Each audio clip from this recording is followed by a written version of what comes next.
Friends, ஆமாஸ் food கோர்ஸில் நம்ம அம்மா இன்றைக்கி சொரக்காய் பருப்பு கூட்டு எப்படி செய்கிறதுன்னு சொல்லிக் கொடுக்க போகிறாங்க. வாங்க இப்போ வீடியோக்குள்ளே போகலாம். அதுக்கு 1 கப் அளவுக்கு பாசி பருப்பு எடுத்துருக்கோம், அதாவது 100 கிராம் அளவுக்கு எடுத்துருக்கோம். அதே கப்பில் 1 கப் தண்ணி எடுத்துக்கலாம்.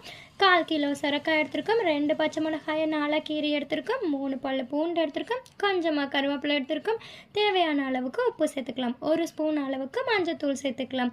இப்போ எந்த கப்பில் பருப்பு எடுத்தோமோ அதே கப்பில் 2 கப் அளவுக்கு தண்ணி எடுத்துக்கலாம். இப்போ வந்து பார்த்திங்கன்னா பருப்பும் காயும் நல்லா வெந்து நல்லா கொதிச்சு வரும்போது 1 ஸ்பூன் அளவுக்கு எண்ணெய் சேர்த்துட்டு குக்கரில் விசில் போட்டு மூடி வச்சுக்கலாம். ஒரு விசில் வந்தக்கப்புறம் எடுத்து பார்த்தீங்கன்னா இப்படி நல்லா வெந்து வந்திருக்கும்.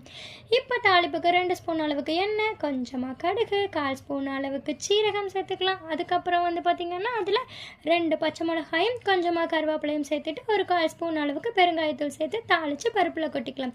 இதில் 1 ஸ்பூன் அளவுக்கு நெய் சேர்த்து கிளறி விட்டிங்கன்னா அவ்வளோதான், சொரக்காய் பருப்பு கூட்டு ரெடி ஆகிடுச்சு. இது நம்ம சாப்பாட்டுக்கும் சாப்பிட்லாம், சப்பாத்திக்கும் சாப்பிட்லாம், தோசைக்கும் சாப்பிட்லாம். தேங்க்யூ.